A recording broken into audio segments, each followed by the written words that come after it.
sail. And he has to learn, how to work and operate on a ship. And one of the tasks he has to do is to climb these masts that can climb that can rise as much as 100 feet. They would have to climb along these ropes that hold up the masts on the exterior and scurry up them. It wasn't like ships today where you could kind of work the sails from down on the deck. You had to go up and then climb up and climb up. Sometimes when you were climbing, your back was nearly parallel to the deck and the sea. Right, because the ship is moving. This is not a static pole. The ship is rocking back and forth. No, I mean, and it's important to mention that, there will come a time on this voyage where not only are they rocking back and forth, they have to do this in hurricanes and typhoons. So they are swinging as if, they were spiders clinging on as the ship rocks, close to 45 degrees to one side and then 45 degrees to the other. I have to ask you what the toilet situation is like.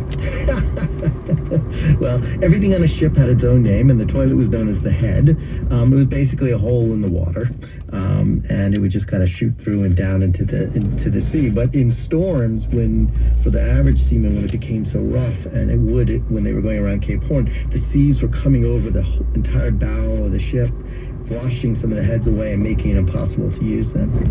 It would not be right to call it a privy. Yes.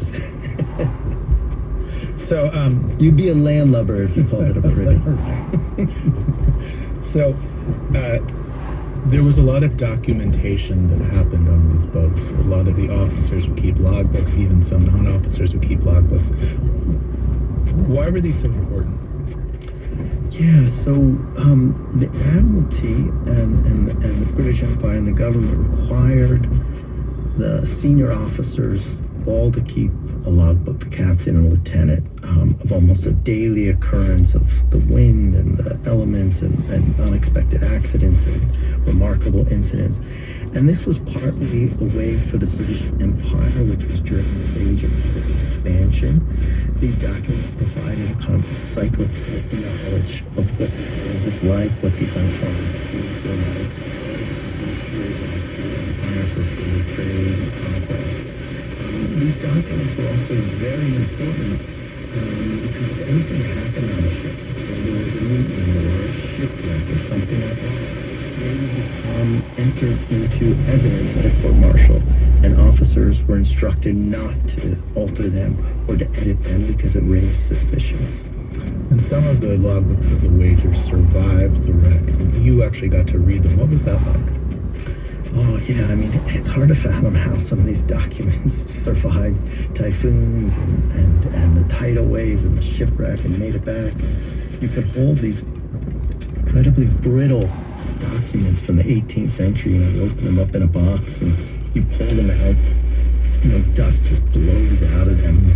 The covers are almost disintegrating, but they are a wealth of information and let you to really meticulously reconstruct this expedition from day to day. There are muster books, there are log books, there are journals, and much more. So David, there's two important characters in your book that will become the opposing poles in youth.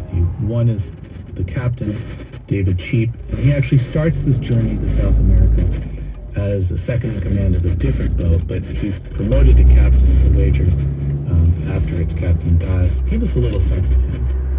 Yeah, so Captain Cheap was somebody who on land was plagued by debts and chased by creditors, but he had always found refuge on the regimented, wooden world of a ship. And on this voyage, he had finally attained what he had always longed for. It was his deep ambition, which was to be captain of his own warship and to have a chance to possibly capture a lucrative prize.